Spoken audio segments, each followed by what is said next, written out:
I spent the last few weeks digging through hotel development reports, airport lease data, and occupancy numbers to answer one question. Is owning a hotel at an airport actually a good business, or does it just look impressive from the outside? Turns out, airport hotels run on a completely different model than the hotel downtown, with guaranteed customers most hotels would kill for. Today I'm breaking down exactly what it costs to build one, what it actually earns, and why some of the biggest hotel chains in the world specifically compete to get a spot next to a runway. Let's start with the obvious question. Why would anyone want a hotel next to an airport in the first place?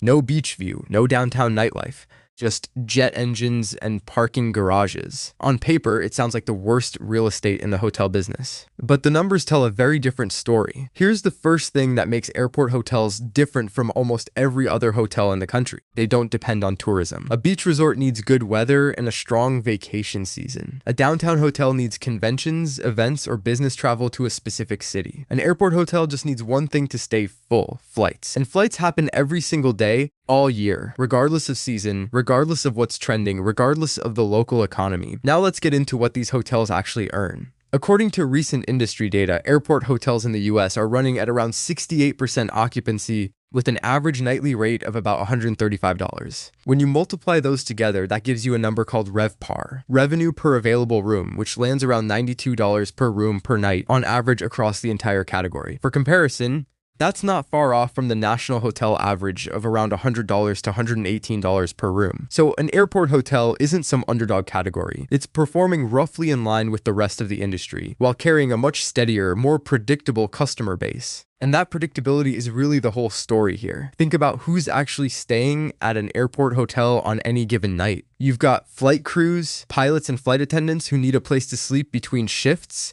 often book through long-term contracts directly with the airlines. You've got business travelers catching an early flight who don't want to risk a long drive at 4 a.m. You've got families whose flight got canceled or delayed and need a room for the night, often paid for by the airline itself. And you've got international travelers landing late and needing one night before continuing their trip the next morning. None of these guests are picky about the location. They're not choosing the hotel for the experience. They're choosing it because it's 5 minutes from the terminal, and that convenience is worth paying for. That flight crew piece alone is bigger than most people realize. Airlines sign contracts with specific hotels near major airports to house their pilots and flight attendants between flights, sometimes locking in blocks of rooms months or years in advance. For the hotel, that's not unpredictable walk-in business. That's a steady, contracted stream of guaranteed room nights, almost like a subscription, before a single leisure traveler ever books a room. Now let's talk about what it actually costs to build one of these things, because this is where a lot of people get surprised. According to the most recent hotel development data, a limited service or select service hotel, think a clean mid-range brand with a lobby, a gym, maybe a small breakfast area, no full restaurant, costs somewhere between $167,000 and $223,000 per room to build. So if you're building a 150-room hotel at that mid-range level, you're looking at roughly $25 million to $33 million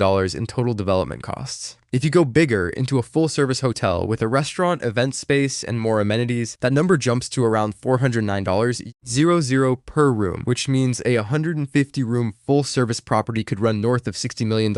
That's a serious amount of capital. So how does the math actually work out? Let's run a simple example using a 150-room select service hotel built for around $28 million, sitting right next to a major airport. At 68% occupancy and $135 a night, that hotel is generating somewhere around $4.7 million a year in room revenue alone, before you even count food, parking, or meeting space. After operating costs, staff, utilities, maintenance, franchise fees, hotels in this range typically keep somewhere around 36% to 38% as gross operating profit. That puts this hotel's operating profit at roughly $1.7 to $1.8 million a year. Against a $28 million build cost, that's not an overnight windfall, but it's a steady, long-term return, and one that tends to hold up better through economic ups and downs than most other hotel categories, simply because air travel doesn't stop. But here's a detail that makes airport hotels genuinely unique compared to a hotel anywhere else in a city. You almost never actually own the land. Airports are usually run by a city, county, or a dedicated airport authority, and that authority owns essentially all the land on and around the property. So instead of buying land outright, Hotel developers sign long-term ground leases, often 30 years or more, paying the airport authority an annual fee to build and operate on that land. At the end of the lease, in many cases, the building itself can revert back to the airport authority. This actually lowers the upfront cost of getting into the deal, since you're not buying expensive land near a major transportation hub, but it also means your hotel is permanently tied to the airport's rules, renewal terms,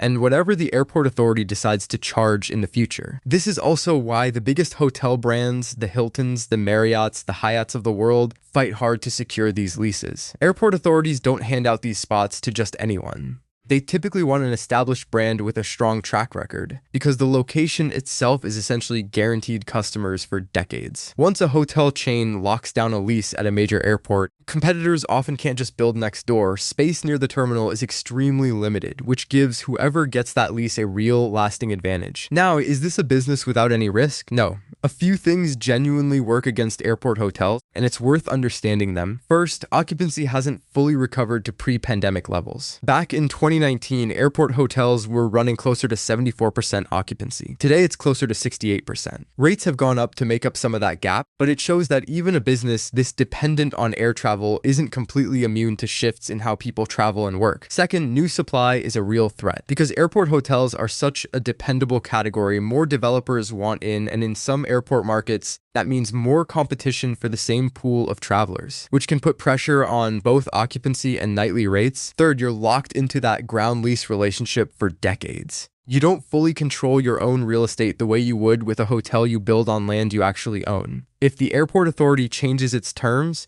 expands the terminal in a way that affects access, or brings in a competing hotel down the road, there's not much you can do about it. So is owning a hotel at the airport a smart business? Based on the actual numbers, yes, but it's a very specific kind of smart. It's not a flashy high-growth bet. It's a slow, steady, contract-driven business built on one simple truth. As long as planes keep landing, someone needs a place to sleep nearby, and that demand doesn't care what the economy is doing outside the terminal doors. So here's the short version. Airport hotels cost roughly $167,000 to $400,000 plus per room to build, and they run at around 68% occupancy with nightly rates near $135, keeping about 36 to 38% as operating profit. What makes them different is where that demand comes from. Flight crews, delayed passengers, and early departures, steady, contracted business that doesn't depend on tourism trends. You usually don't own the land, just a long-term lease with the airport, but in exchange you get one of the most reliable customer bases in the entire hotel industry.